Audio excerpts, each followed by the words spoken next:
Donc le sujet du jour, il concerne un sujet. Vous avez tous entendu parler de la guerre technologique qui est en cours entre la Chine et les États-Unis, de la guerre commerciale et économique qui se mène depuis maintenant des années, qui s'intensifie de plus en plus.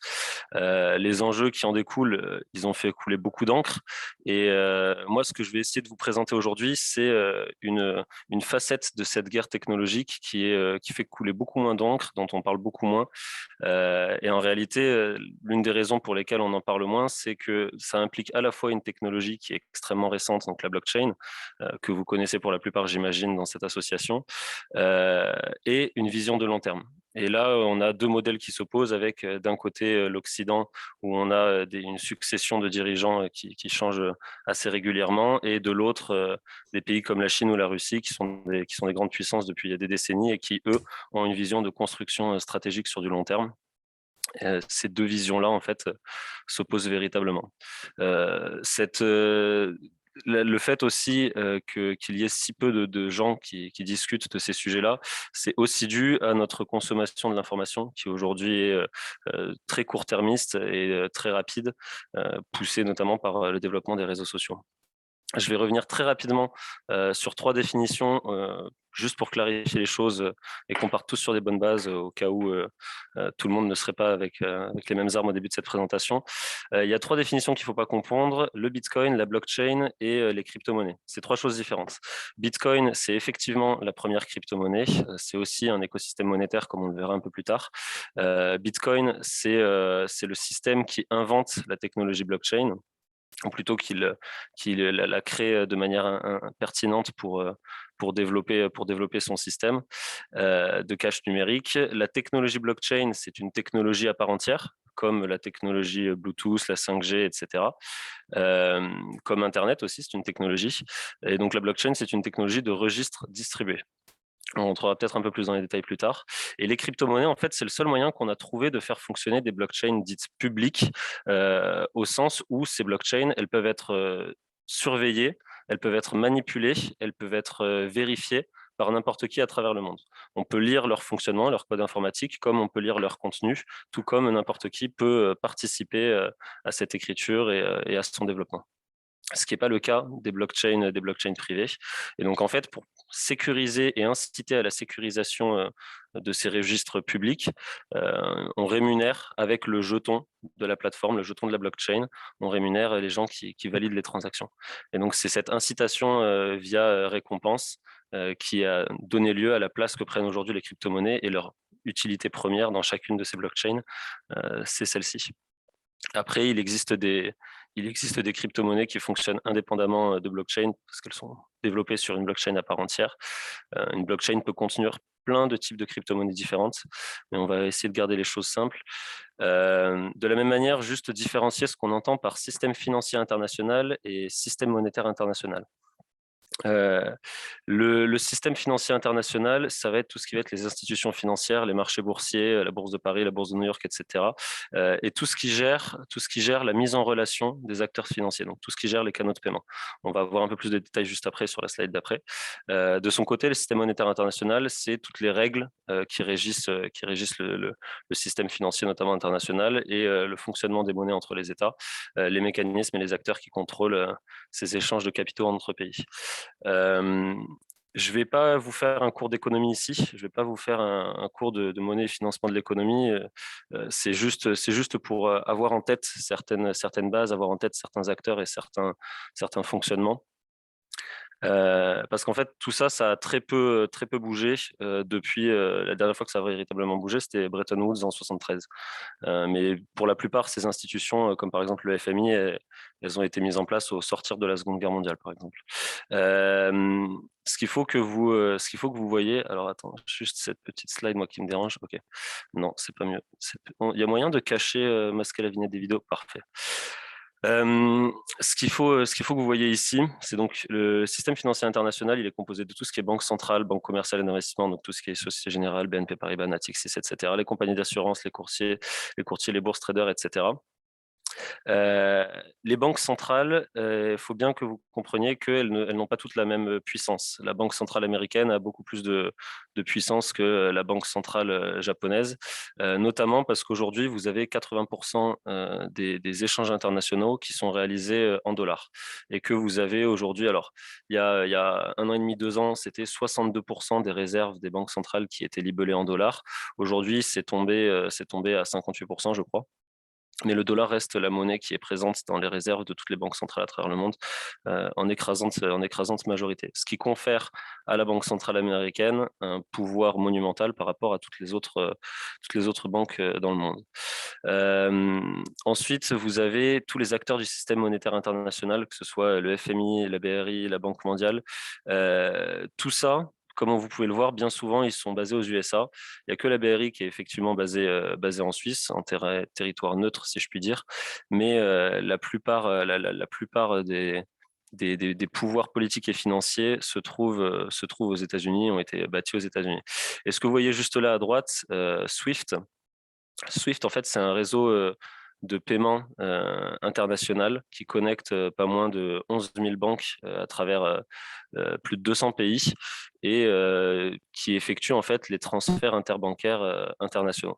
Tous ces transferts se font évidemment en dollars et les États-Unis ont la possibilité de décider de déconnecter un pays entier de ce réseau. Ça a été le cas de l'Iran récemment, où du jour au lendemain, plus personne à travers le monde n'avait la possibilité d'effectuer le moindre transfert monétaire en direction de l'Iran.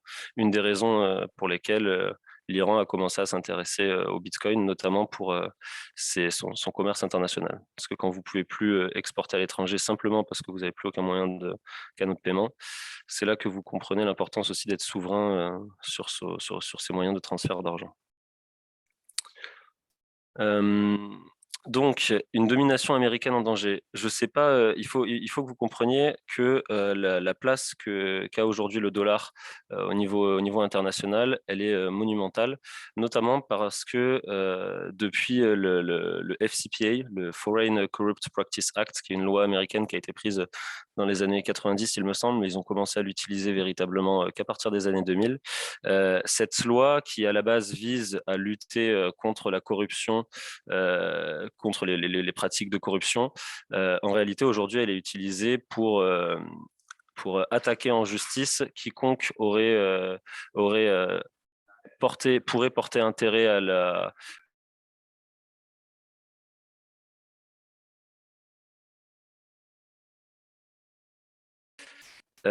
Excusez-moi.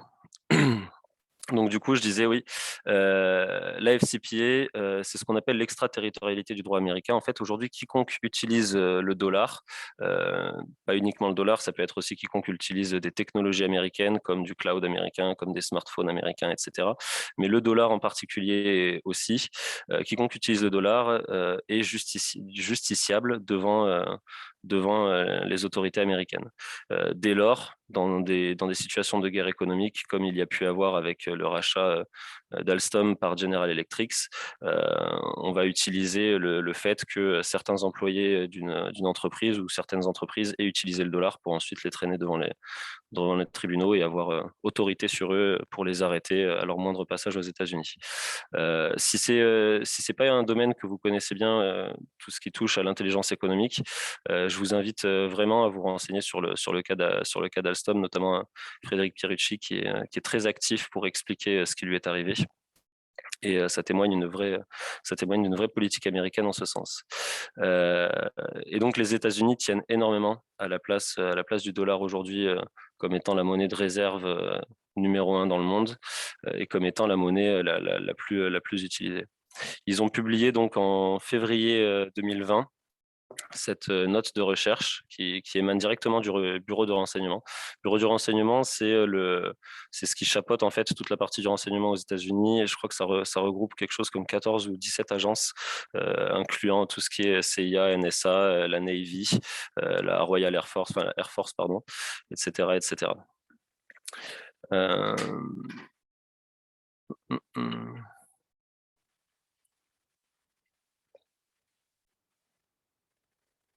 Je sais pas si c'est OK.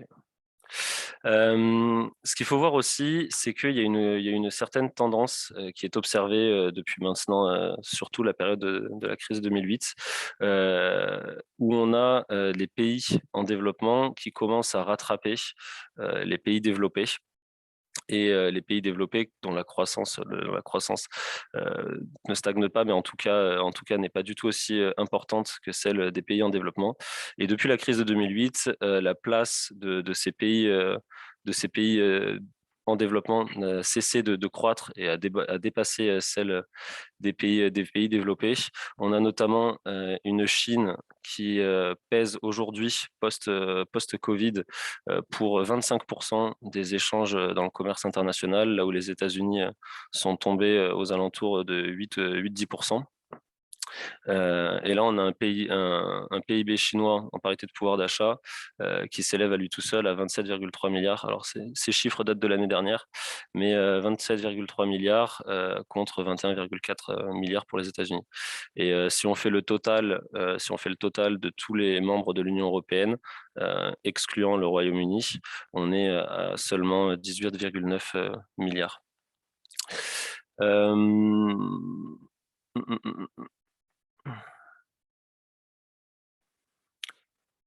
Ceci nous mène à quoi? Ceci nous mène à une situation où en fait on a des puissances qui commencent à vouloir exiger leur autonomie, leur liberté, et asseoir aussi leur pouvoir sur ces mécanismes de paiement, sur ces organismes financiers. On a en 2014 la Russie qui crée son propre réseau SWIFT qu'elle a appelé le système de transfert des messages financiers. En 2015, c'est la Chine qui la suit et qui crée le Cross-Border Interpayment System, que la Russie a d'ailleurs rejoint en 2019, avec espoir que la Chine rejoigne à son tour le SFPS, qu'ils n'ont pas rejoint. L'année précédente, c'est la Chine qui a créé la Banque asiatique d'investissement dans les infrastructures, qui est en fait une concurrente directe du Fonds monétaire international et qui vise à permettre à la Chine de développer ces nouvelles routes de la soie, avec tout un tas d'investissements à travers différents pays du monde qui font partie du projet. Soit dit en passant, la Chine a créé donc en 2002 le Shanghai International Gold Exchange, qui est devenu très rapidement en fait le plus grand producteur et importateur d'or au monde. Et aujourd'hui, la Chine est notamment devenue la première puissance productrice d'or dans le monde. C'est ce qu'on verra aussi un peu plus tard, mais depuis quelques années, et surtout depuis 2008, enfin ça s'est accéléré depuis 2008, la Chine, la Russie, la Turquie et l'Inde ont augmenté considérablement leur stock d'or, tout en se délaissant le plus possible de leur stock de dollars.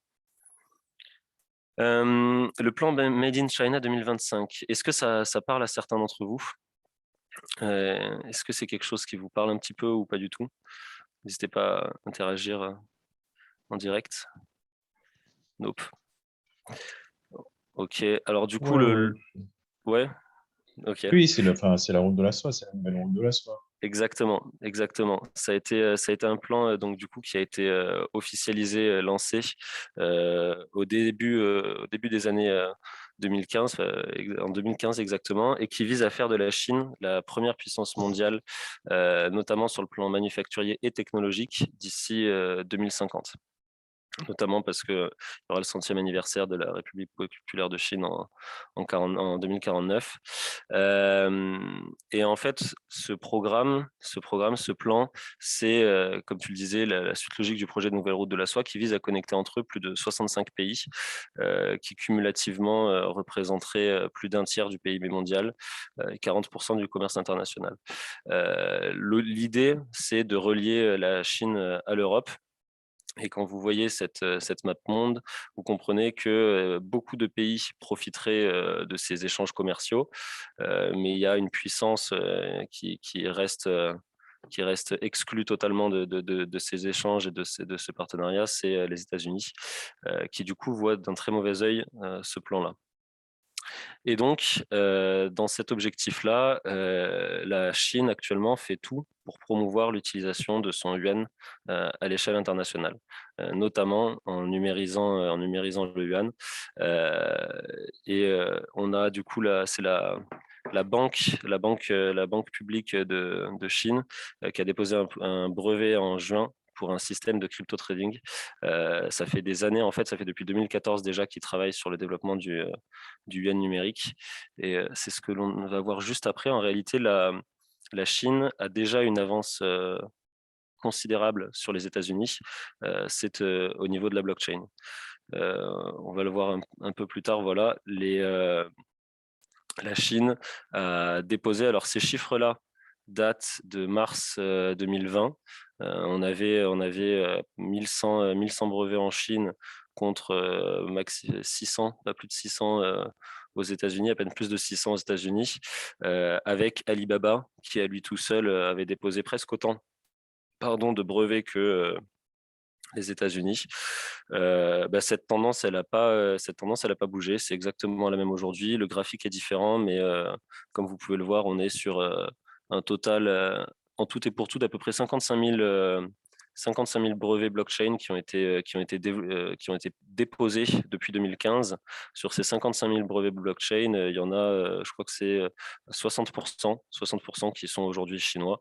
Vous en avez 6 000 qui ont été acceptés, encore 28 000 qui sont en attente d'acceptation.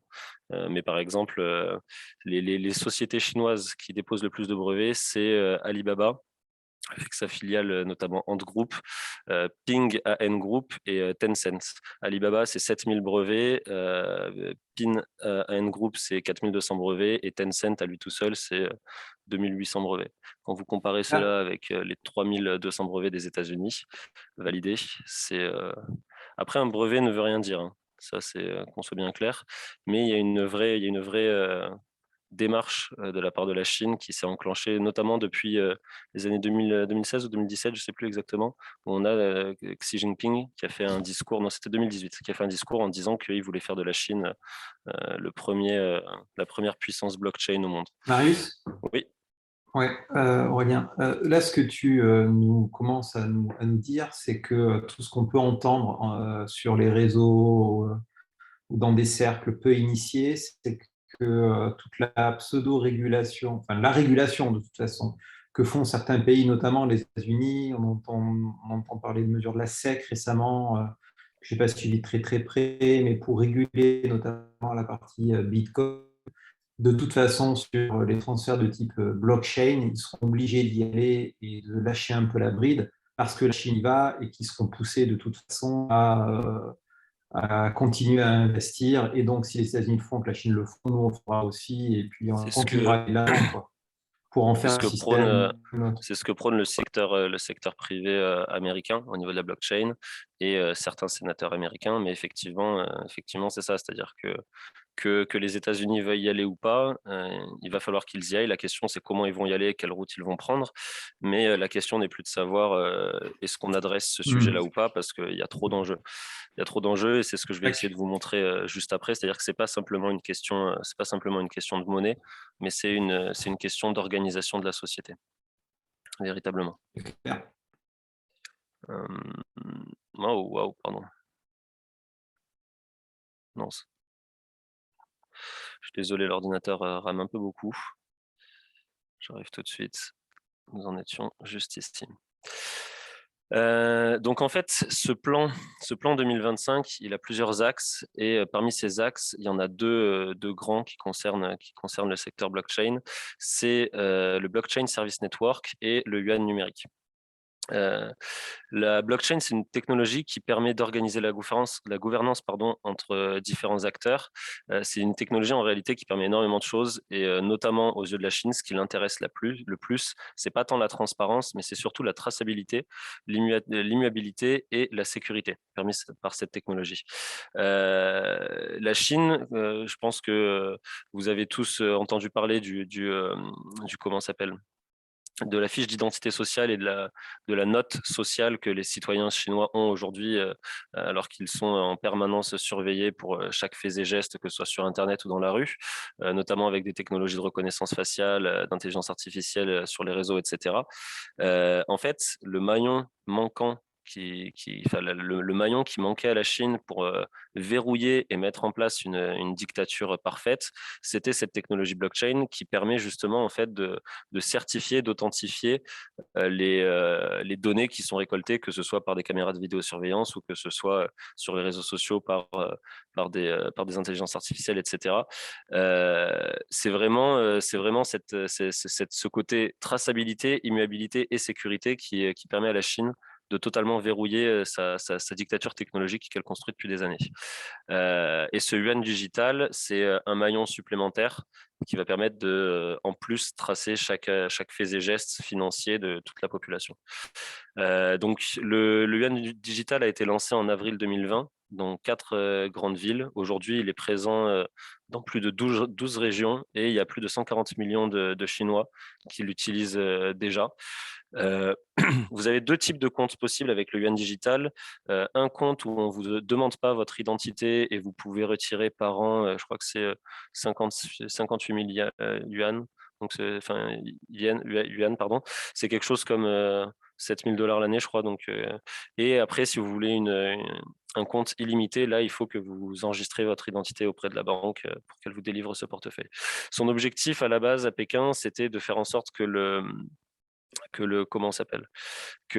yuan numérique soit disponible pour les JO de Pékin 2022.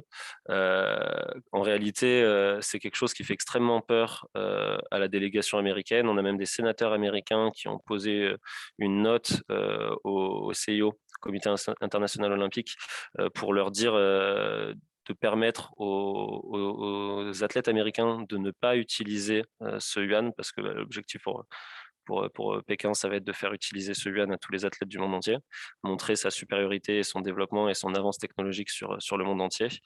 Et on a donc le Blockchain Service Network qui a été lancé le 25 avril 2020. Donc, l'idée du Blockchain Service Network, déjà, en réalité, ce n'est pas une blockchain, c'est juste un registre distribué. Et la traduction mot à mot du chinois vers l'anglais, ça donnerait Service Network. On enlèverait même le mot blockchain. Ça a été rajouté par la communauté, si je puis dire, parce que c'est vu comme effectivement un grand méchant loup. Mais en fait, c'est effectivement une arme technologique entre les mains de la Chine qui est en train de développer sa propre blockchain sur laquelle elle va pouvoir développer énormément d'applications, énormément de solutions et en fait faciliter après tout ce qui va être le commerce international pour ces nouvelles routes de la soie. Je vous ai dit tout à l'heure que les nouvelles routes de la soie, c'était plus de 65 pays. Il y a 10 ans, quand on devait faire du transport de marchandises entre la Chine et l'Europe, ça prenait un mois par voie ferroviaire pour effectuer la livraison. Aujourd'hui, depuis que la Chine a mis en place un système de traçabilité des marchandises ferroviaires sur blockchain, on ne prend plus un mois, mais en 10 jours, les marchandises arrivent en Europe. Donc là, on a véritablement une technologie qui est en train de rapprocher très factuellement deux mondes économiques gigantesques dans l'espace international et avec lequel effectivement les États-Unis ne rigolent pas du tout parce que là, si on commence à être aussi proche que ça de la Chine en tant que partenaires commerciaux, déjà qu'on était perçus par les Américains en tant qu'Européens comme les ennemis numéro un plus que la Chine, mais là, ils vont se retrouver un peu clairement oubliés. Donc voilà, et il y a un petit moment déjà, ils ont créé effectivement ce comité national de la blockchain qui inclut donc les géants du numérique qui travaillent main dans la main avec le pouvoir chinois pour construire cette blockchain et tous les services qui lui sont associés. Pas de questions jusque-là? Juste un commentaire. En gros, finalement, la blockchain, ça leur permet, entre autres, de maîtriser leur masse monétaire et en plus de pouvoir identifier, parce que c'est un moyen aussi de pouvoir identifier si éventuellement il y a des puissances étrangères qui viennent pour acquérir de la dette chinoise. Parce qu'en fait, la problématique de la dette, c'est un des aspects dans la mesure où la dette a été utilisée pendant un moment par la Chine pour accroître son influence sur les États-Unis. Donc, en gros, finalement, la dette chinoise, ça va être la blockchain chinoise va être un outil quasi obligatoire maintenant en cas de volonté d'acquérir de la dette chinoise ou éventuellement d'acheter des éléments stratégiques, que ce soit de l'equity ou de la dette en Chine, quoi, et dans tous Ça, les c'est fort pays. probable. C'est-à-dire que la Chine, son objectif, c'est de contrôler l'écosystème dans lequel ces transferts de valeur vont se réaliser. Donc, si la Chine a volonté à effectivement avoir le contrôle total sur la visibilité pleine et entière sur ce qui se passe dans tout ce qui est investissement en equity, etc., ils ont le pouvoir de dire à partir de maintenant, le seul moyen que vous aurez d'acheter en equity des parts dans nos entreprises, c'est en passant par notre BSN. Donc effectivement, oui, c'est en ça aussi que c'est un outil pour eux. Et après, ça, ils le font pour les différents secteurs où ils le souhaitent, quoi. D'accord. Et donc, du coup, les États-Unis dans tout ça. Les États-Unis, s'il veut bien passer à la slide suivante. Donc, tout à l'heure, je vous avais présenté une note de recherche qui avait été posée par le Bureau du renseignement. Ce Bureau du renseignement comprend aussi le département de la Défense, qui, lui, de son côté, a fait un dossier de recherche très intéressant sur les usages potentiels de la blockchain dans le domaine de la défense en particulier. Et là, je vous ai surligné un petit passage que je vous invite à découvrir, qui montre très clairement que les Américains ont conscience de leur retard technologique par rapport à la Chine, par rapport à l'Inde aussi et à la Russie, et notamment dans le domaine de la blockchain. Et ça les fait pas du tout rire et ils sont bien conscients que sur le long terme, ça pourrait avoir des impacts considérables sur leur hégémonie au niveau économique, financier et politique international. Juste une question. Mhm. Si on reste sur la blockchain, est-ce qu'en fait c'est une blockchain qui est assez avancée et qui permet, admettons par exemple, à utiliser cette blockchain pour faire des transactions sur le marché américain? Est-ce que c'est une blockchain qui permet de récupérer de l'information, entre guillemets, non considérée comme stratégique, qui peut la rapatrier éventuellement et qui peut être utilisée en connectant les bouts, en fait, en connectant les dots? Une fois que la Chine a récupéré des myriades d'informations via sa blockchain, en Mhm. reconnectant l'ensemble de cette information-là, elle peut réussir à détecter une information qui est stratégique et qui pourrait lui donner une avance significative sur les US. Tu veux dire qu'on ait des scrollers qui puissent surveiller ce qui se passe dans la blockchain pour repérer des informations clés? Voilà, en fait. Ça Des existe. informations non clés, mais qui, en fait, mis bout à bout, Agrégés en peuvent fait, devenir clés, oui, effectivement. peuvent devenir clés, en fait. Totalement, totalement. Bah, ça existe déjà. Il y a des sociétés qui sont spécialisées là-dedans et c'est aussi un des reproches qui peuvent être faits aux blockchains publiques sur le fait que en fait, les blockchains publiques, bien souvent, ne sont pas anonymes, mais sont pseudonymes. Et donc, du coup, à partir du moment où on peut suivre l'intégralité en toute transparence des activités d'un pseudo, d'une adresse en réalité, on peut remonter avec de très grandes probabilités à l'identité de la personne. Et derrière, on peut surveiller tout ce qu'elle fait et on peut dénicher la vérité et voir en toute transparence ce qui s'est passé. Et effectivement, enregistrer des informations, les recouper, dessiner des schémas, etc. Donc, ce sont des choses qui sont faisables. Maintenant, il n'y a pas beaucoup d'acteurs qui le font. Ils travaillent bien souvent directement avec les services de renseignement, ils coûtent très cher, mais c'est un business qui va se développer de plus en plus. Et en parallèle de ça, l'écosystème blockchain, lui, se renforce de plus en plus en protégeant de plus en plus la vie privée avec différentes améliorations technologiques qui sont apportées au protocole blockchain pour garantir une certaine sécurité, vie privée et une certaine confidentialité au niveau des échanges. D'accord. Donc, c'est une bataille qui est en cours, qui se poursuit et qui évolue au fur et à mesure de l'avancée de la tech, en fait. Exactement, D'accord. exactement. On va relativement rapidement parler des États-Unis. Alors les États-Unis, ils ont un écosystème blockchain qui est très développé, notamment par rapport à la France, ou même par rapport à l'Europe. Mais l'Europe, on est très, très divers et on n'a pas non plus de quoi pâlir face aux États-Unis par rapport à notre écosystème. Mais ils ont cette différence avec la Chine où, comme je vous le disais tout à l'heure, l'écosystème blockchain chinois travaille main dans la main avec l'État. Là, l'écosystème blockchain aux États-Unis, c'est un secteur privé qui essaye de se dépatouiller comme il peut pour émerger, qui a très bien émergé. Aux États-Unis, ils ont une approche de la régulation qui est bien différente de la culture qu'on a en Europe. Où en Europe, on va d'abord chercher à mettre des lois sur un nouveau secteur et ensuite, on va utiliser ces lois pour développer le secteur.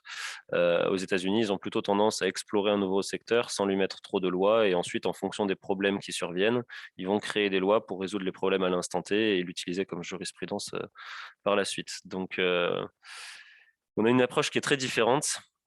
Il y a énormément d'acteurs mondiaux qui sont présents aux États-Unis. Vous avez vu, je pense, passer le géant Coinbase qui a fait son entrée en bourse, qui n'est pas la plus grande plateforme, même si pendant des années, elle a été la première plateforme au monde. C'est courant d'année 2019 ou 2020, je ne sais plus, qu'elle a été dépassée par Binance.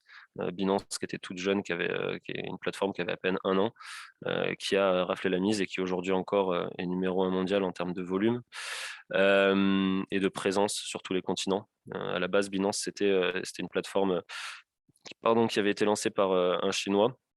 Et aujourd'hui, il est parti en Corée, ensuite il est parti en Corée du Sud, ensuite il est parti au Japon, ensuite il est parti à Malte. Et là maintenant, il se pose la question de venir établir un quartier général européen en France. Mais on en est encore loin, tout ça, c'est en discussion. Maintenant, les États-Unis, pour essayer d'approcher leur cas, ce qui est intéressant, c'est que c'est le pays qui héberge les GAFAM. C'est le pays qui héberge les GAFAM où on a déjà des géants du numérique qui monopolisent tous les secteurs du numérique à eux 5, Google, Amazon, Facebook et Microsoft. C'est des géants qui ont su se diversifier, qui au début travaillaient dans un secteur en particulier et qui très rapidement se sont diversifiés et ont raflé la mise dans tous les secteurs. Et aujourd'hui, à eux 5, ils se partagent le monopole sur tout le secteur du numérique, dans toutes les ramifications que ça peut comprendre. Il y a eu énormément de scandales, vous les avez vus passer, notamment avec Facebook, Cambridge Analytica, etc., que ce soit sur l'influence de la campagne de Trump ou que ce soit sur l'influence qu'ils ont eue par rapport au Brexit, tous les leaks de données à répétition, etc. etc. Et c'est la raison pour laquelle, quand en juin 2019, la fondation créée par Facebook, qui s'appelait Calibra, cette fondation annonce la création du Libra, supposément d'ici la fin de l'année, d'ici fin 2019, il y a eu une levée de boucliers monumentale partout à travers le monde où tous les gouvernements on dit stop, on arrête, jamais on acceptera le Libra.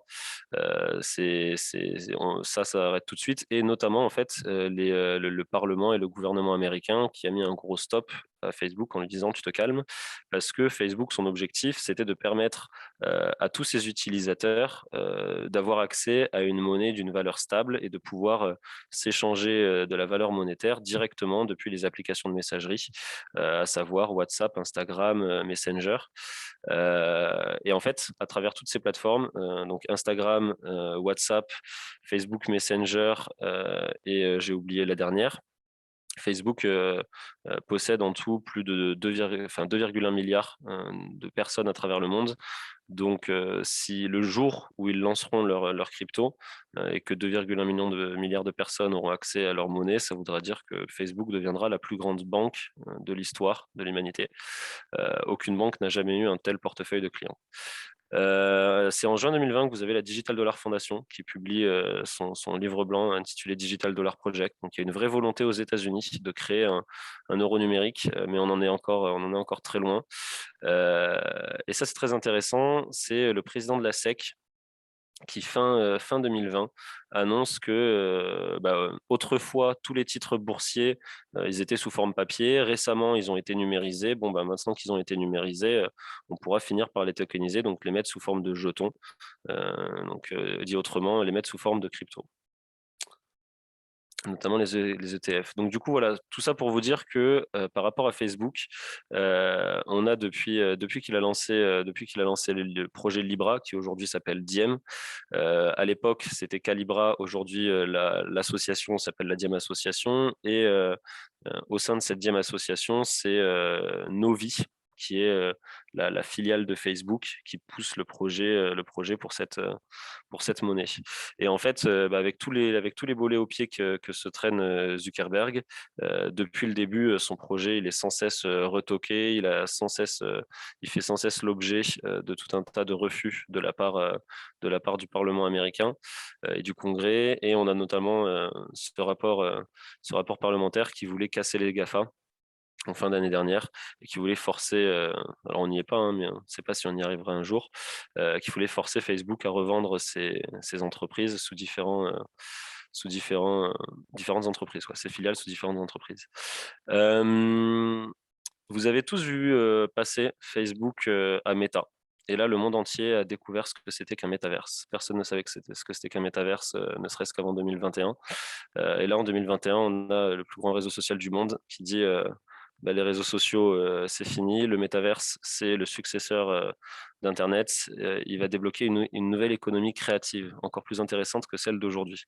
Et c'est là qu'il faut que vous compreniez que le projet de Facebook, il est bien plus grand que simplement créer un métaverse, ou du moins, ce que je veux dire par là, c'est que Facebook s'inscrit dans une véritable stratégie en avançant plusieurs pions à la fois, notamment Oculus qu'ils ont racheté en 2014, notamment Novi, donc sa filiale de paiement qui vient de lancer aux États-Unis en bêta test le Diem, alors que le Congrès américain lui interdisait de le faire.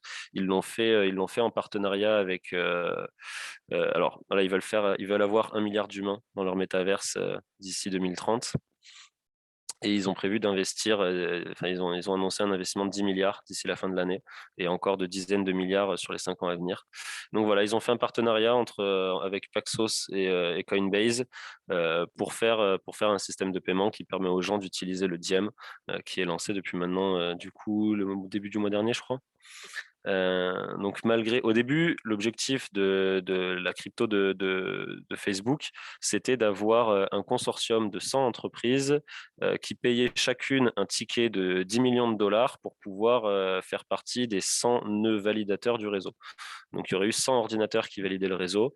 En réalité, ils ont réussi à récolter que 27 entreprises, parmi lesquelles, à l'époque, Visa, Mastercard, PayPal, etc. Ça a fait tellement de scandales, ce projet, que Visa, Mastercard, PayPal et quelques autres se sont retirés. Au final, ils n'étaient plus que 24. Ils n'ont jamais réussi à atteindre les 100 entreprises. Et ils ont dit, qu'à cela ne tienne, on avance quand même à 24. Et quand je vous dis qu'il faut aborder la question du passage de Facebook à Meta sous une question transverse de changement d'approche et de stratégie, pardon, cette vidéo date d'aujourd'hui. C'est Meta qui annonce qu'ils ont réussi à développer des gants qui permettent d'être... Aïe, aïe, aïe, le son. Est-ce que vous avez eu du son dans vos oreilles ou pas? Non, non, non. Non. Ok, il n'y a que moi qui l'ai, c'est C'est insupportable. J'ai pas de aucun moyen de souci. le couper. On voit On va le l'image, baisser. c'est déjà top, c'est assez incroyable. Alors, l'idée, j'ai entendu que tu essayais de parler, David, mais comme j'ai la musique qui me crie dans les oreilles, je vais juste essayer de rapidement commenter. Je vais la couper juste Absolument. après parce que c'est Vas-y, insupportable. vas-y, je t'en prie. Mais l'idée, en fait, c'est d'avoir des gants qui ont des capteurs et des moteurs au niveau des doigts qui vous permettent de représenter sensoriellement au niveau de vos doigts, à l'intérieur du gant, un toucher que vous auriez eu en particulier en fonction d'une surface particulière dans le métaverse. Donc là, par exemple, quand ils se claquent les mains ou qu'ils se chatouillent les mains, dans leurs gants, vous avez des petits moteurs qui viennent faire des petites pressions pour qu'ils le ressentent dans la vie réelle. L'idée, ce serait que, voilà, sans avoir besoin de fermer votre main complètement, juste en fermant les mains le minimum qu'il faut pour attraper un objet, vous allez pouvoir attraper l'objet et vous allez totalement ressentir sensoriellement les objets uniques qu'il y a dans ce métaverse. Donc, métaverse, pour que ce soit clair pour tout le monde, c'est un univers virtuel. Hein. C'est ce qu'on voit juste ici.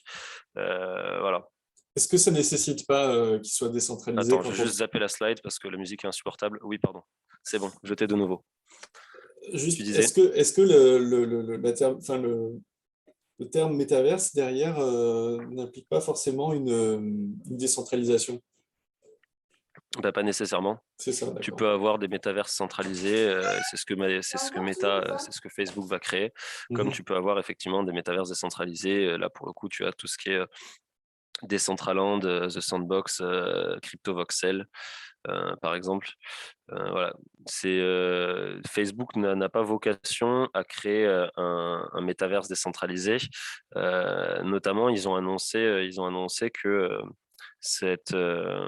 pas ils ont annoncé, c'est plutôt des analystes qui se sont penchés sur le sujet du placement à Meta, et le fait que Facebook arrive comme ça dans le métaverse, ça va permettre à Facebook de récolter beaucoup plus de données sur les gens, notamment des données sur comment les gens réagissent quand ils vont voir apparaître telle ou telle chose. Ils vont pouvoir mettre des capteurs au niveau des casques de réalité virtuelle pour voir où vont vos yeux, comment réagissent vos yeux, pendant combien de temps ils sont concentrés ou déconcentrés par telle ou telle action ou interaction. Et après, ils vont pouvoir récupérer beaucoup plus de données sur votre interaction dans un univers, si je puis dire. Et pas uniquement sur comment vous likez, commentez, ce qui est déjà énorme. Ce qu'il faut bien comprendre, c'est que les NFT, qui pareil, n'étaient pas connus avant l'année 2021, qui ont commencé à exploser même au sein de la communauté blockchain crypto. Avant 2021, on ne les connaissait pas, on les a découverts, enfin bien, la plupart des gens ne les connaissaient pas, et les ont découverts janvier, février, mars 2021. Aujourd'hui, le monde entier sait ce que c'est qu'un NFT, je pense. N'hésitez pas à me dire si vous ne savez pas ce que c'est qu'un NFT, mais très rapidement, pour vous redéfinir la chose et vous donner une définition claire, avec une image claire en tête de ce que c'est qu'un NFT. Un NFT, c'est deux choses à la fois. D'abord, une fiche d'identité qui garantit l'authenticité, l'unicité et la traçabilité complète de la vie de votre objet numérique, du créateur jusqu'à son propriétaire actuel, ce qui signifie que s'il a eu 10 propriétaires, telle date, telle date, telle date de changement de propriétaire, vous aurez le listing de quels ont été les différents propriétaires, à quelle date ça a changé de main, etc. Ça, c'est pour la partie données qui concerne le NFT, métadonnées, si je puis dire. Et ensuite, vous avez la partie objet numérique, où là, c'est véritablement soit l'image, soit la vidéo, soit l'objet 3D, soit je ne sais quel background ou autre, ou fichier PDF aussi. Un NFT, ça peut être un PDF. Ça peut être énormément de types de fichiers différents. Et du coup, les caractéristiques de ce fichier sont totalement transparentes, ce qui veut dire que vous pouvez copier l'objet numérique du NFT. Si demain vous allez sur une plateforme de NFT, vous voyez un NFT qui vous plaît, vous pouvez très bien télécharger l'image. Par contre, vous ne pourrez pas copier le titre de propriété, la fiche d'identité. Et c'est ça en fait qui rend l'objet unique, c'est que ce titre de propriété, il est accolé à uniquement cette édition du NFT. Si il existe 5 éditions du NFT, vous en possédez une des 5, deux des 5, mais chacune est une édition totalement séparée. Ce qu'il faut comprendre, c'est que tout ce qui existe dans le monde réel peut être numérisé, incorporé et gravé dans la blockchain. Et là, on touche à tous les concepts de tokenisation de l'économie, qui vont bien au-delà des NFT, qui sont très larges. On n'aura pas le temps de les traiter aujourd'hui, mais je voulais juste vous montrer très rapidement, sur le mois qui vient de s'écouler, quelques-unes des principales, les plus grosses collections de NFT. Et je trouve ça intéressant de voir que parmi les deux premières collections, par exemple, Axie Infinity, où vous avez presque 600 000 joueurs qui ont réalisé 2,5 millions de ventes pour un volume total de 712 millions de dollars sur un mois. En face, vous avez les CryptoPunks, où ils ont réalisé presque 700 milliards, donc 700 millions de dollars de frais de transactions sur le mois, mais seulement moins de 400 personnes contre 600 000 personnes. Donc on a des communautés qui sont très riches, si je puis dire, et qui peuvent se permettre d'acheter très cher certains NFT, ou notamment des CryptoPunks qui sont partis à 5,5 millions de dollars et bien plus. Les stablecoins maintenant. Et il faut que vous différenciez les stablecoins des crypto-monnaies étatiques, parce que du coup, les États se mettent eux aussi à créer leur propre crypto-monnaie. En 2021, la valeur totale de tous les stablecoins a été multipliée par 5. On est face à une véritable explosion de l'utilisation de ces monnaies. Il en existe différents. Vous avez le Tether, qui est le plus gros aujourd'hui. Je crois que le Tether, à lui tout seul, représente quelque chose comme 100 ou 140 milliards de dollars. L'USD Coin de Circle, donc derrière Circle, c'est une filiale de Goldman Sachs, TrueUSD, et le DAI, Il y en a beaucoup d'autres, hein, des stablecoins, je vous ai mis les plus connus. Le DAI, qui a la particularité d'être totalement décentralisé. Donc, c'est un stablecoin qui n'est pas backé par des dollars comme les autres stablecoins ou par exemple le Tether. À chaque fois que vous allez demander à posséder 40 000 Tether, ben, en fait, vous allez mettre bloqué dans un compte 40 000 dollars. Là, le DAI, ça ne fonctionne pas du tout comme ça. C'est plutôt un système de balance où on va contrebalancer la valeur de ce que vous achetez en DAI avec des cryptos. Derrière, vous avez les CBDC, donc les monnaies digitales de banque centrale en français.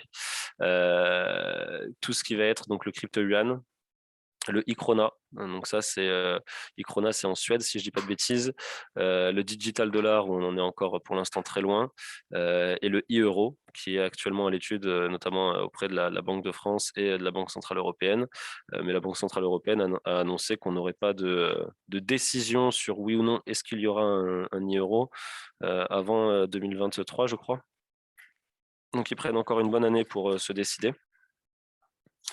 Je vous ai mis juste après une petite carte, quand elle veut bien apparaître, qui vous retrace rapidement où en sont les pays à travers le monde. Voilà. Où en sont les pays à travers le monde en termes de monnaie numérique de banque centrale. Là, je vous invite vraiment à noter le lien de cette carte qui est CBDC Tracker, parce que vous avez une petite frise chronologique et vous pourrez remonter jusque dans les années 2008, avant la création de Bitcoin, pour voir quelles étaient les positions des différents États, et vous allez voir, en faisant évoluer la frise, l'évolution de la position des différents États en termes de est-ce qu'ils en sont à une période de recherche ou est-ce qu'ils sont déjà sur des projets pilotes. Et la France mène notamment 3 projets pilotes en même temps. Un pour un pour l'euro numérique, un pour un euro numérique qui sera à destination de la Turquie et l'autre à destination de la Tunisie, si je ne dis pas de bêtises. Un autre sujet que j'aimerais évoquer rapidement, est-ce qu'on peut s'attendre à un retour de l'étalon or? Comme on peut le voir, c'est ce que je vous disais tout à l'heure, les puissances émergentes, depuis la crise de 2008 et depuis la tournure qu'a pris le fonctionnement du système financier international, et notamment les politiques des banques centrales qui se sont mises à imprimer massivement, via le quantitative easing, imprimer massivement de l'argent. La Chine, l'Inde, la Turquie et la Russie ont commencé à considérablement augmenter leur stock de tonnes d'or physique. Cette courbe date d'il y a un peu plus d'un an. J'aurais bien aimé retrouver la même courbe, mais sur le même site internet aujourd'hui, il n'y a plus cette forme de courbe. Donc du coup, je vous ai mis une petite évolution plutôt sous forme de screenshot en 2008. Voilà où nous en étions en termes de possession des tonnes d'or mondiales. On voit que les États-Unis sont aux alentours des 8100 tonnes d'or. Ce qu'il faut savoir, c'est que les États-Unis ont toujours refusé qu'il y ait des audits qui soient faits sur leur stock d'or. Ça fait des années que les États, notamment l'Allemagne, disent aux États-Unis, oui, je veux que tu apportes les preuves que tu possèdes bien l'or que je possède est bien en ta possession. Et les États-Unis ont toujours refusé qu'on aille auditer leur coffre. Donc ça fait des années que leur compteur de stock d'or est bloqué à 8152 et qu'il évolue pas. Là, vous voyez que la France est devant l'Italie et par exemple la Russie est très loin. La Turquie aussi est assez loin dans le classement, et vous allez voir avec la version 2021, la France a vendu à peu près 400 tonnes d'or depuis. Et la Russie, par contre, a beaucoup progressé. Et je vous ai mis juste le rapide comparatif. La Chine qui a multiplié par 3 son stock d'or. La Russie par presque 5. L'Inde qui l'a doublé. Et la Turquie qui l'a multiplié par 3 également. Ce qu'il faut voir, c'est qu'en réalité, c'est le président du Shanghai Gold Exchange dont je vous ai parlé tout à l'heure, qui a appelé l'année dernière à une monnaie de réserve internationale déconnectée de nations individuelles. Et cette monnaie de réserve nationale déconnectée des nations individuelles, c'est en réalité l'étalon or qu'on avait en place avant la Seconde Guerre mondiale. Ensuite, avec Bretton Woods, la convertibilité du dollar, où l'or faisait toujours, supposément en tout cas, foi dans le système monétaire. En tout cas, le dollar était backé par l'or. Et à partir de 73, on a dit, les États-Unis ont unilatéralement dit, c'est fini. À partir d'aujourd'hui, les monnaies seront backées entre elles par d'autres monnaies. Mais les monnaies ne sont plus backées par des actifs physiques, en l'occurrence rares comme l'or. Et de plus en plus de pays, d'États, demandent à ce qu'on retourne à un système qui soit plus sain, où on ne puisse pas comme ça, comment ça s'appelle, influer sur la quantité de monnaie en circulation. C'est notamment dernièrement la Banque de Russie qui a dit que le jour où ils développeront leur rouble numérique, normalement, ça ne devrait pas affecter l'inflation qu'il y a en Russie. La Russie, en octobre, c'était 8,1% d'inflation, son taux le plus haut depuis 6 ans. La Russie qui a fait plein d'allers-retours, de 3 pas en avant, 2 pas en arrière par rapport à sa position sur les crypto-monnaies. Dernièrement, on a Poutine qui nous a dit que le Bitcoin était une monnaie, qu'il fallait le reconnaître comme tel et que les autres crypto-monnaies étaient des monnaies. Mais pour autant, les Russes n'ont toujours pas le droit de posséder des cryptos. Il fut un temps, les Russes ont été parmi les premiers, en Europe en tout cas, à adopter les crypto-monnaies. Et il y a 1 an et demi, 2 ans, 1 an et demi, la Russie a dit à sa population, à partir d'aujourd'hui, si vous possédez des crypto-monnaies, vous avez l'obligation de les déclarer. Donc les gens ont déclaré, parce qu'on ne rigole pas avec les autorités russes, les gens ont déclaré leurs crypto-monnaies. Et 6 mois après, les autorités russes ont dit, tous ceux qui ont déclaré qu'ils possédaient des crypto-monnaies, réquisition, vous devez nous donner vos crypto-monnaies. Donc une fois que vous avez déclaré, si l'État vous dit que vous devez les donner, vous devez les donner. Très rapidement, je vais passer sur cette slide, mais elle est très importante. N'hésitez pas à la screenshot pour avoir un mémo, en tout cas sur les caractéristiques principales du Bitcoin. Mais j'aime beaucoup la phrase de Bill Gates qui dit que Bitcoin est un tour de force technologique. En réalité, Bitcoin, il a été créé pour prouver qu'on pouvait se passer des banques. Et c'est une expérimentation humaine à l'international où au début, il y avait moins d'une centaine de personnes, beaucoup moins, même d'une dizaine de personnes qui étaient dessus. Bitcoin a traversé beaucoup de crises. Bitcoin est passé à travers de longues histoires, de longs méandres. Vous avez un reportage qui vient de sortir là sur Arte sur Satoshi Nakamoto, le créateur du Bitcoin. C'est pas un reportage qui va vous apprendre ce que c'est que le Bitcoin, mais ça va vous apprendre un petit peu qui est la personne ou qui est le groupe de personnes, ou en tout cas le peu qu'on en sait et quels étaient leurs idéaux qui ont créé le Bitcoin. Vous verrez que c'est très intéressant. Et donc du coup, on a depuis avril 2018, une thèse développée par le docteur Saifedean Ammous, comme quoi d'ici une dizaine d'années, nous arriverions à un Bitcoin standard avec donc un Bitcoin qui deviendrait la monnaie de référence du futur système monétaire mondial. Je vous invite vivement à aller lire ce livre, éventuellement à aller lire le livre de Jason et Williams, Bitcoin, The Hard Money You Can't Fuck With, qui dénonce là aussi l'impression monétaire des banques centrales. Si vous n'êtes pas au courant, mais je pense que vous l'êtes déjà, en 2021, la Banque centrale américaine a imprimé 35% de la totalité des dollars existants depuis que le dollar existe. Et quelques points juste sur lesquels j'aimerais revenir par rapport à Bitcoin, c'est justement ce côté de rareté. Bitcoin est plus rare que l'or. Aujourd'hui encore, la Chine trouve de nouvelles mines d'or. Et du coup, le stock théorique total d'or dans le monde ne cesse d'augmenter, si je puis dire. Pardon, excusez-moi. Bitcoin est aujourd'hui le système informatique le plus sécurisé au monde. Vous avez le hash rate du Bitcoin, donc la puissance de calcul du réseau Bitcoin. Si on devait la comparer à la puissance des serveurs de Google, on serait à plus de 400 fois la puissance des serveurs de Google. Bitcoin est aujourd'hui la blockchain qui est la plus décentralisée. Peu importe ce qu'on en dise, même par rapport à la centralisation des groupes de mineurs, des pools de minage, etc., ça reste quand même le réseau blockchain qui est le plus décentralisé. Bitcoin est extrêmement stable dans son fonctionnement et c'est pour ça que de plus en plus de banques à travers le monde s'y intéressent. C'est pour ça que depuis janvier 2020, l'intégralité des banques allemandes ont le droit de posséder, manipuler, conserver des crypto-monnaies pour le compte de leurs clients. Donc demain, vous ouvrez un compte à la Deutsche Bank directement depuis votre compte en ligne, vous pouvez acheter des bitcoins. On en est très très loin en France au niveau réglementaire. Aux États-Unis, c'est depuis janvier 2021 que les banques commerciales peuvent manipuler, posséder des crypto-monnaies et même valider des nœuds du réseau, des blockchains publiques. Donc pas uniquement de Bitcoin, mais tout autant d'Ethereum, de Cardano, de Tezos, etc. Voilà. Donc du coup, c'est ce côté stable dans son fonctionnement, dans ses règles de fonctionnement, dans ses règles de gouvernance, que n'a pas en réalité le système monétaire actuel, parce que le système monétaire actuel, vous avez une Banque centrale européenne qui a pour mandat de conserver une inflation à 2% par an. Elle décide que le contexte économique mondial ne correspond pas à ces 2%, du coup, elle décide de modifier son mandat. Mais c'est elle qui le décide.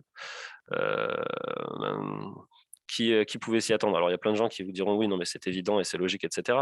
Mais en attendant, c'est pas un système qui est véritablement fiable sur lequel on peut savoir avec exactitude à l'avance ce qu'il va se passer, alors que c'est le cas sur le Bitcoin. Solid, je vous ai dit, il a déjà résisté à plusieurs crises. Scalable, le Lightning Network qui permet de réaliser des transactions instantanées. Je vous inviterai à télécharger l'application Moon Wallet. Vous allez pouvoir essayer par vous-même le Lightning Network.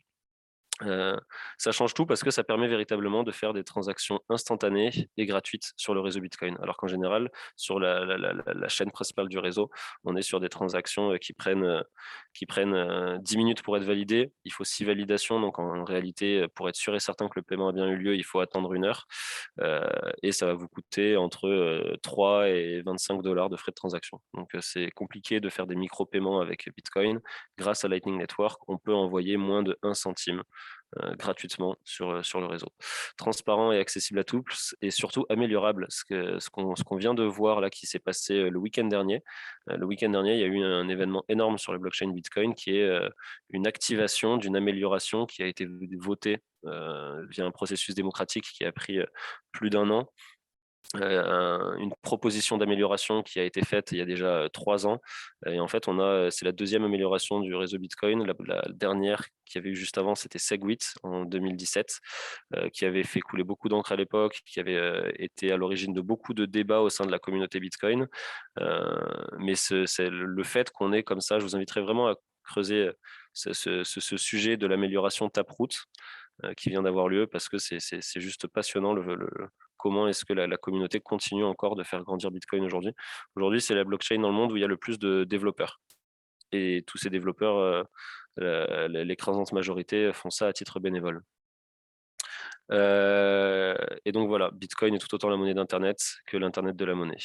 Très rapidement, ce que vous voyez sur ce graphe, c'est le jour où la Chine a décidé de bannir les mineurs de crypto-monnaies du pays. Donc c'est la chute là où la part de la Chine tombe à 0 dans le minage mondial, alors qu'ils avaient une place qui était prépondérante. Vous avez des acteurs en Chine aujourd'hui qui sont en train de se poser la question s'ils n'ont pas fait la plus grosse erreur du siècle pour l'avenir de la Chine en faisant fuir ces mineurs, parce que ce que vous voyez très bien sur ce graphe, c'est qu'en réalité, la place des États-Unis dans la validation du réseau Bitcoin est passée de 10% à 35%. Là où la Chine avait sur son territoire 65% des mineurs du réseau Bitcoin. Ce qui ne veut pas dire que la Chine possède tous ces pourcentages. Autre graphe qui représente très bien la grosse chute que vous avez, ça c'est la puissance totale du réseau Bitcoin, et la grosse chute que vous avez ici, c'est les mineurs chinois qui déconnectent leur ordinateur, prennent l'avion et s'envolent pour de nouveaux horizons à travers le monde, que ce soit au Kazakhstan, en Russie, au Canada ou aux États-Unis. Ça a surtout profité aux États-Unis.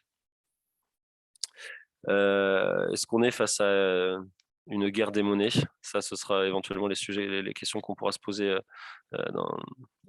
juste après dans les échanges. Et c'en est fini pour moi. Je vois que j'ai été un peu plus long que prévu. J'espère pas avoir été clair et pas trop barbant. Mais je vous remercie pour votre attention. Ouais. Merci à toi, merci beaucoup. Marius, tu as été très clair, c'était extrêmement complet. Merci beaucoup. Si peut-être on va laisser la parole au public. N'hésitez pas si vous avez des questions. Non, c'était Ouais, C'était allez-y. super clair. Ouais, merci. Quand on parle du mining, la puissance de calcul, on entend de temps en temps des problématiques qui pourraient être liées au quantique si une nation, tu vois, commence à... voilà. Qu'est-ce que tu en penses de tout ça? Rêve ou réalité? Est-ce que c'est un risque ou pas? Alors, c'est un risque qui est très relatif parce que Mhm. on a aujourd'hui des ordinateurs quantiques qui fonctionnent de mieux en mieux. Mais la réalité, c'est qu'aujourd'hui, ces ordinateurs quantiques ne peuvent faire qu'une seule tâche à la fois, sont extrêmement chers à faire fonctionner euh, et ne sont pas encore orientables sur le fonctionnement de la blockchain, en l'occurrence Bitcoin, pour le faire tomber. Maintenant, ça pourrait arriver dans les années à venir. Mais il y a déjà des développements technologiques en cours pour développer du code informatique qui est appelé quantum resistant, pour du code informatique résistant justement à la quantique. Et en amont de cela, une des défenses que pourrait avoir, par exemple, le code informatique du Bitcoin, aujourd'hui, la fonction de hachage qui est utilisée sur le protocole Bitcoin, c'est le SHA 256. Et il suffirait de faire passer cette fonction de hachage en SHA 512 pour multiplier par deux la difficulté de minage du réseau, si je puis dire, en tout cas de résolution du hash rate, et modifier totalement les protocoles de chiffrement qui permettent de sécuriser le réseau. Et donc, du coup, il faudrait que le quantique se réadapte totalement à ce nouveau système de chiffrement, et ça permettrait de gagner un petit peu de temps. Mais surtout, dans l'état de l'art, la quantique aujourd'hui n'est pas encore Ouais. disponible à un niveau industriel et même disponible à un niveau utilisable en fait. On est surtout sur une course à l'espace, si je puis dire, qui va encore prendre quelques années, mais c'est quelque chose que le domaine blockchain a bien en tête, et il est possible que certaines blockchains qui n'ont pas anticipé ce risque à l'avenir se fassent effectivement péter par un ordinateur quantique. Ah, super. Ok, intéressant. Merci. De rien. D'autres questions? N'hésitez pas, hein, vous ouvrez vos micros, ce sera plus simple. Oui, bonsoir. Bonsoir. Merci beaucoup, c'était passionnant.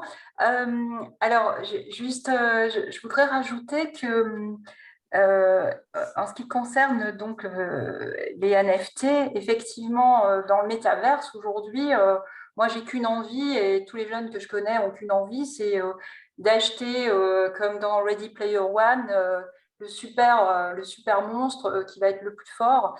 Et comme j'ai un âge avancé, je veux aussi acheter des terrains. Et donc, ce que je voulais dire, c'est qu'aujourd'hui, vraiment, dans mon environnement, ça a dépassé Diane, c'est-à-dire qu'on veut des NFT parce qu'on veut l'avatar qui va avec, on veut le terrain, on veut la maison, on veut la robe, etc.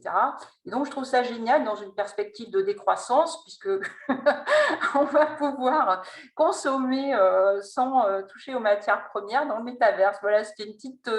mais très concrètement, pour moi, c'est pas du tout... pour moi, c'est du quotidien, c'est du réel, et sur les nouvelles générations, c'est quelque chose de tout à fait normal. Voilà ce que je voulais rajouter. Et si je peux ajouter quelque chose à ton point, Hélène, qui est très intéressant. Ça date de hier ou avant-hier, une ambassade. Oui. C'est l'ambassade, je sais plus, Oui. corrigez-moi si je me trompe, les Bahamas, je crois, ou les Ce ou sont les les Barbades. Bahamas. Oui, Bahamas, l'ambassade des Bahamas qui vont être ouvertes et se créer sur un métaverse. absolument. Voilà. C'est génial de voir en fait à quel point les États qui sont pas forcément les plus gros dans la balance commerciale au niveau du commerce international tentent de se positionner comme les plus novateurs, en tout cas dans l'approche qu'ils ont du domaine numérique, quoi. Oui, oui. Et également, un autre point, c'est par rapport effectivement à la route, la route du Nord, Mhm. pour avoir un petit peu voyagé dans ces coins-là. Je n'ai vu effectivement que des Chinois, et j'ai vu effectivement les préparations, puisque ça coûtera nettement moins cher d'emprunter cette route du Nord, hein, compte tenu des changements climatiques. Et là, on voit très fortement l'alliance entre la Russie et la Chine. C'est une évidence.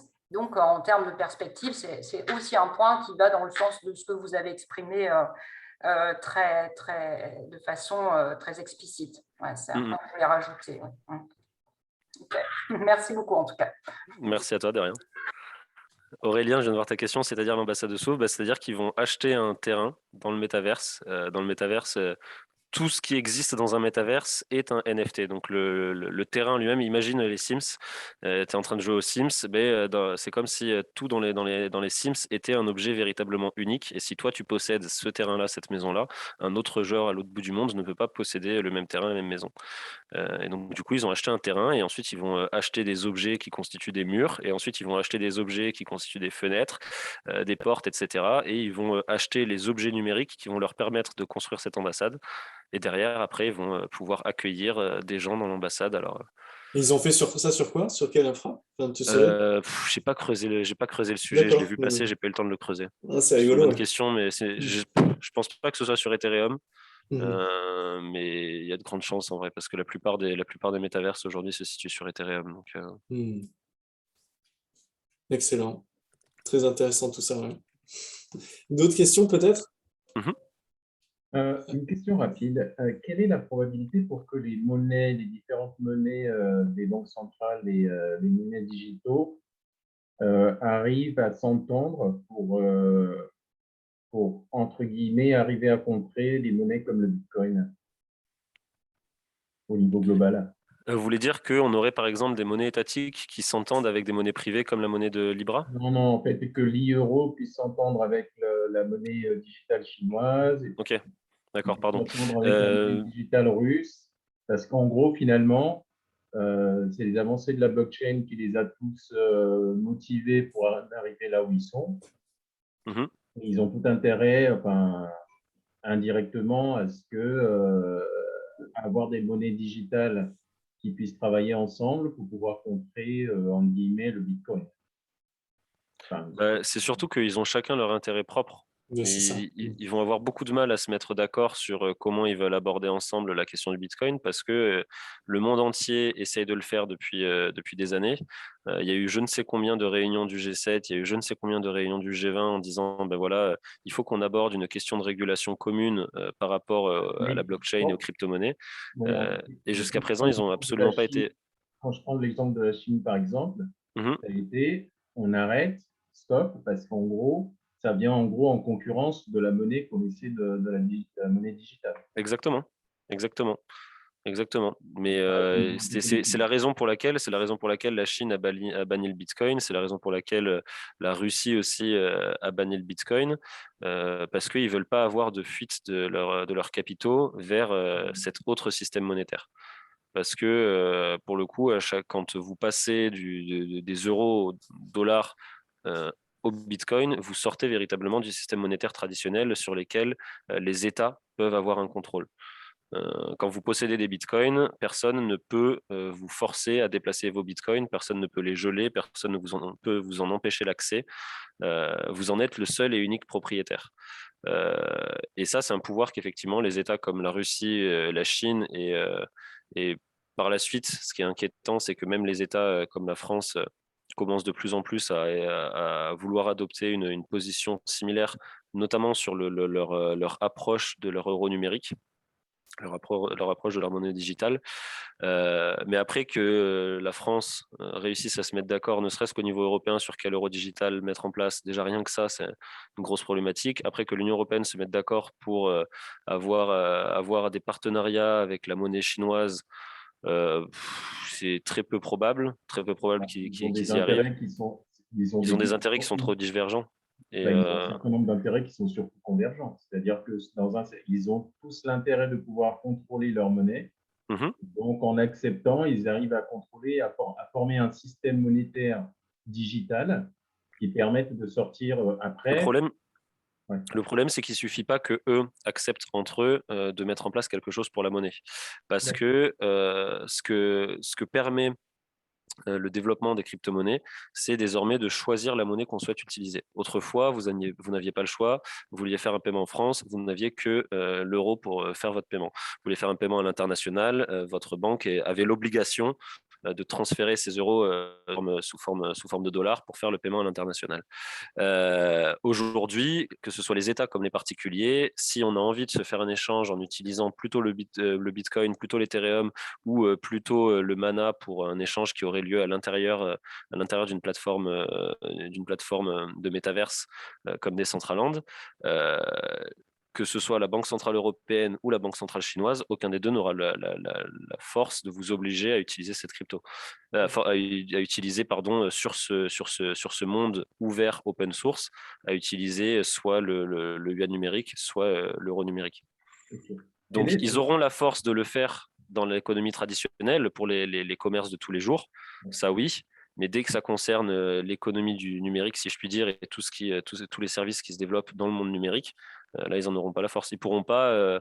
Par exemple, il y a aujourd'hui des marketplaces qui sont en train de se développer, décentralisés, qui sont l'équivalent d'un Le Bon Coin mondial décentralisé, si vous voulez. Ces marketplaces fonctionnent avec leur propre monnaie de la marketplace, comme Amazon a son Amazon Coin, où c'est plus des points de fidélité qu'une crypto-monnaie, mais dans l'idée, c'est ça. Là, la Chine n'aura pas les moyens d'empêcher les gens de commercer avec la monnaie de la plateforme sur cette plateforme. Ils pourront éventuellement bloquer l'accès Internet à la plateforme, sauf qu'il suffit que la personne ait un VPN pour que ce soit plus un problème, si je puis dire. Non, non, enfin, l'approche que j'ai en fait, c'est le côté spéculatif qui est contenu dans le Bitcoin aussi. Parce qu'en fait, ça crée du bruit et la solution actuelle, c'est de créer des monnaies spécifiques à des plateformes. Mais après, il y a une problématique de convertibilité qui ne pourra pas y avoir entre plateformes forcément, que le Bitcoin a, mais en contrepartie, le Bitcoin, il y a une partie purement spéculative sur Bitcoin. C'est aussi pour ça que je vous disais juste avant que Bitcoin est l'Internet de la monnaie et la monnaie d'Internet, surtout la monnaie d'Internet, justement parce que tout aujourd'hui, toute crypto-monnaie, mais aussi tout système, tout ce qui existe aujourd'hui sur Internet peut être acheté en Bitcoin, ce qui n'est pas le cas des autres monnaies. Dernière question. Au niveau des banques, il y a de plus en plus de produits dérivés sur les bitcoins. Comment est-ce que toi, tu le vois en termes d'impact dessus et quand ça va commencer, ça risque d'être le cas pour énormément de toutes les autres crypto-monnaies. Comment tu vois l'impact de ça dessus? Est-ce que ça va être un impact plutôt positif ou ça va être plutôt une catastrophe? Dans l'idée, ça va être plutôt positif parce qu'il va y avoir, il y a toujours deux phases en fait dans l'approche qu'on a de la crypto-monnaie, dans chaque adoption, que ce soit d'une personnalité, d'une entreprise ou d'un État. C'est d'abord, on va mettre un pied dedans, on va pousser la porte, et une fois qu'on va pousser la porte, on va commencer à plus comprendre, plus appréhender, et là, on va se plonger à fond dedans.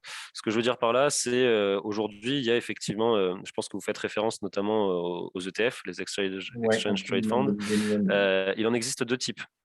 Il y en a qui sont backés par des bitcoins achetés physiquement, au sens où les bitcoins sont véritablement achetés quand l'ETF est utilisé. Et il y en a qui ne sont pas backés par les bitcoins, où ce sont simplement des promesses d'achat, des promesses de vente, mais il n'y a pas d'achat de bitcoin derrière. Aujourd'hui, les ETF qui ont été acceptés, ça a été des ETF où il n'y a pas d'achat direct de bitcoin derrière.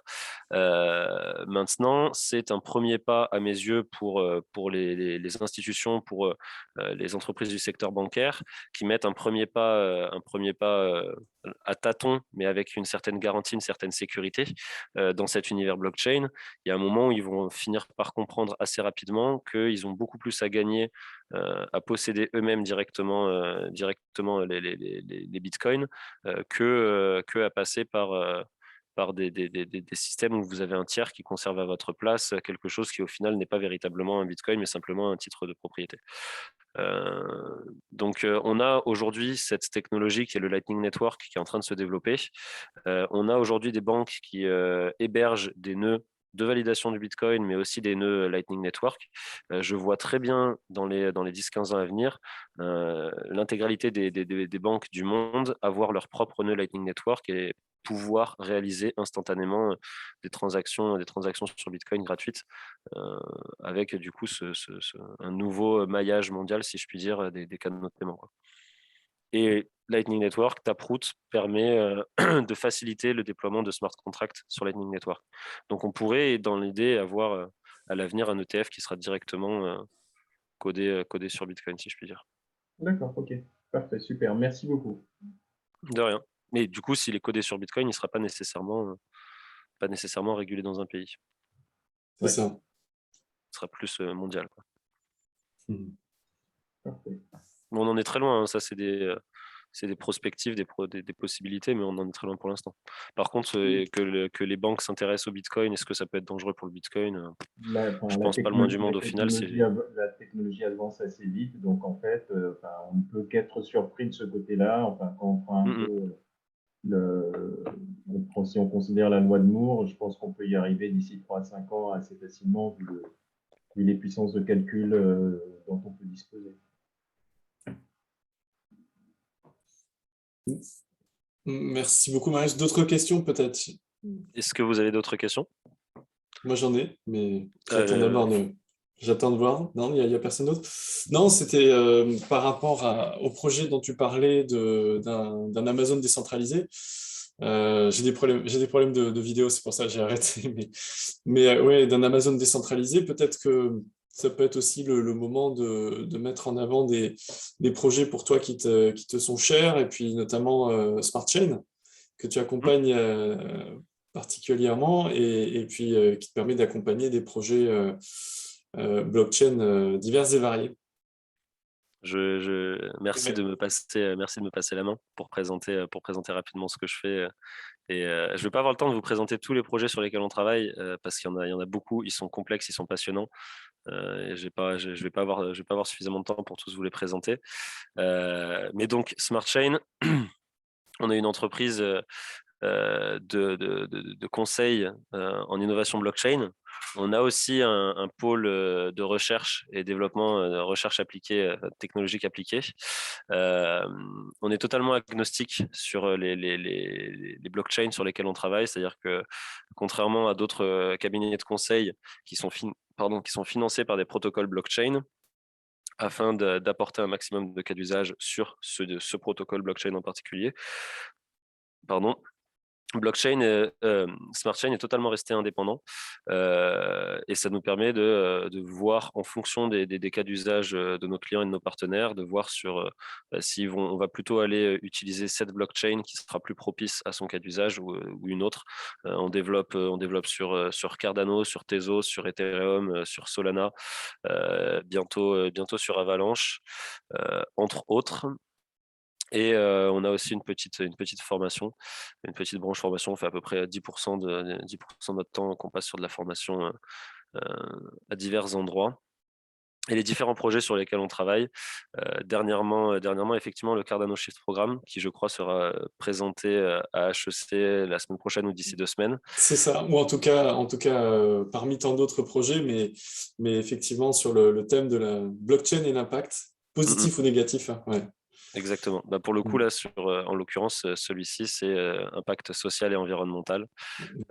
Mais effectivement, ça va être le cœur du projet. Et ce projet représente bien la raison d'existence de Smart Chain, qui est qu'on est tous partis d'un constat qui est clair.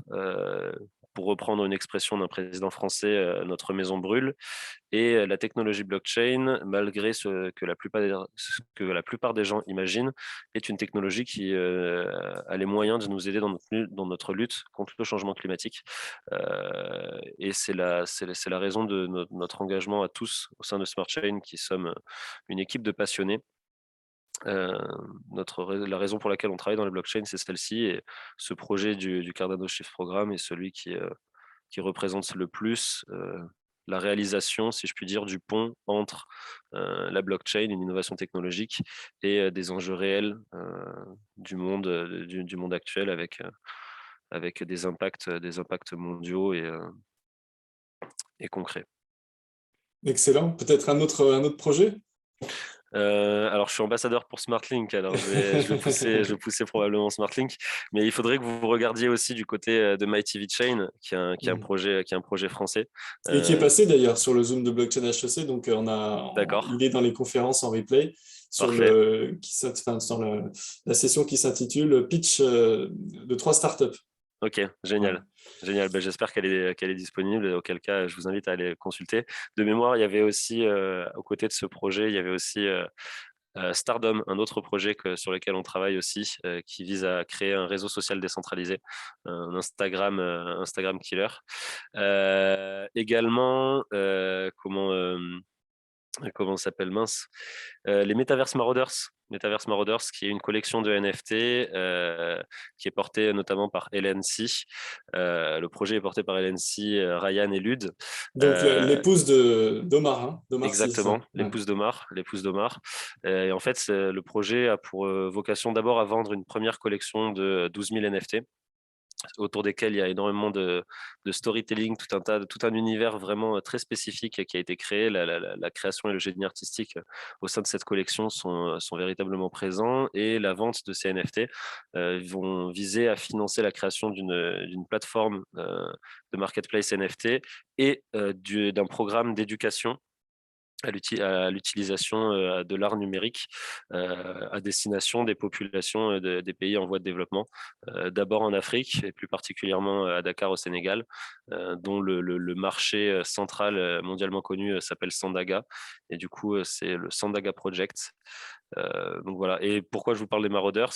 Non seulement parce que c'est un projet sur lequel on travaille, qui est passionnant et qui a, contrairement à beaucoup de collections NFT qui sont vendues, celui-là, derrière, il y a une véritable équipe et il y a un véritable projet qui est de financer non seulement l'éducation avec des centres de formation gratuits à disposition des designers et des artistes africains, et par la suite de d'autres pays, mais aussi de les financer directement, à savoir que quiconque viendra créer des œuvres d'art sur la plateforme NFT de Sandaga se verra rétribué avec une partie, enfin, il y aura 3% des frais de transaction de la plateforme qui seront reversés aux créateurs, peu importe qu'ils réussissent ou vendent un nom leur œuvre.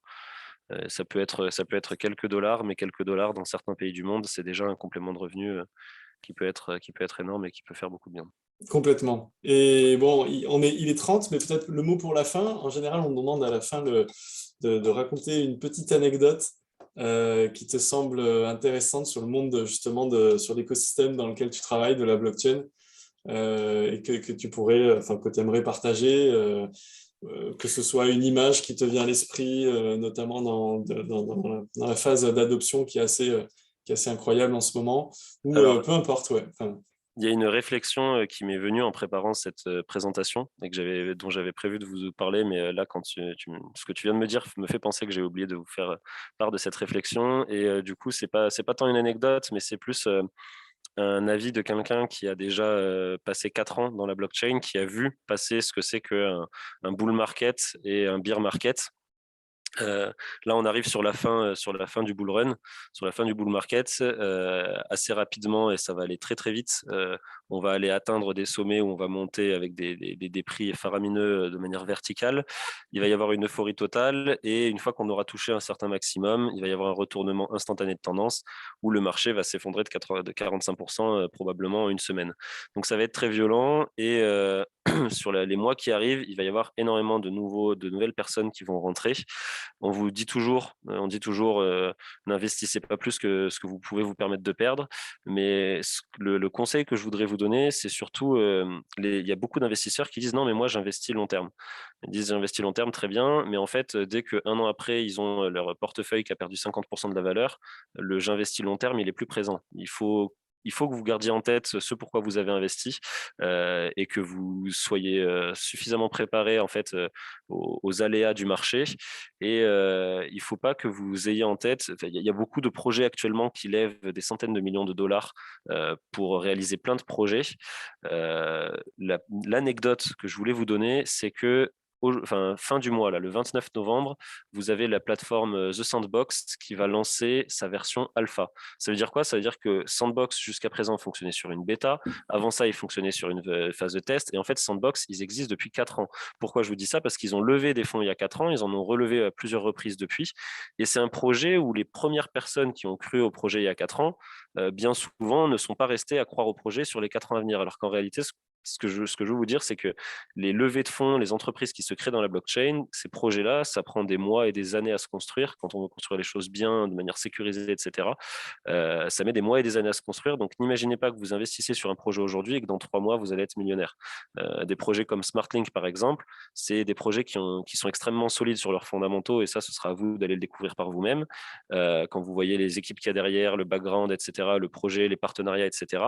Mais il faut se dire que tout ça, c'est quelque chose qui va mettre quelques années à se mettre en place. Et même s'il y a déjà des solutions qui sont sorties sur SmartLink, qu'on a réussi à sortir de manière assez rapide, mine de rien, depuis que ça a été lancé en juillet, les plus gros partenariats et les plus grosses réalisations vont se faire au fil de l'eau sur les mois et années à venir. SmartLink, tu l'as dit peut-être, hein, mais c'est pour terminer ton teasing, qui est juste intéressant là. Il est fou comme projet. J'adore ce projet. C'est un Amazon décentralisé, c'est ça, hein. Quelque sorte, en tout cas, ça a cette ambition. En quelque sorte, mais c'est même mieux qu'Amazon. Absolument. Parce que Amazon va pouvoir utiliser ouais. SmartLink, eBay va pouvoir utiliser SmartLink, Le Bon Coin vont pouvoir utiliser SmartLink, et à peu près toutes les plateformes aujourd'hui qui permettent de réaliser des achats sur Internet vont pouvoir et ont tout intérêt véritablement à utiliser SmartLink pour des raisons que je vous laisserai découvrir. Mais il y a énormément de choses à faire, et voilà, mon point, c'était juste de vous dire, n'imaginez pas que vous investissez aujourd'hui, que vous êtes millionnaire dans 3 mois.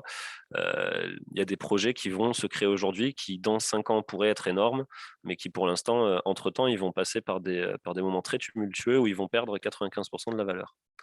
Excellent, voilà. Excellent. Merci infiniment. Merci beaucoup, Marius. Merci à vous. Merci, c'était vraiment une très belle présentation. Et renseignez-vous par vous-même. Never Trust Verify.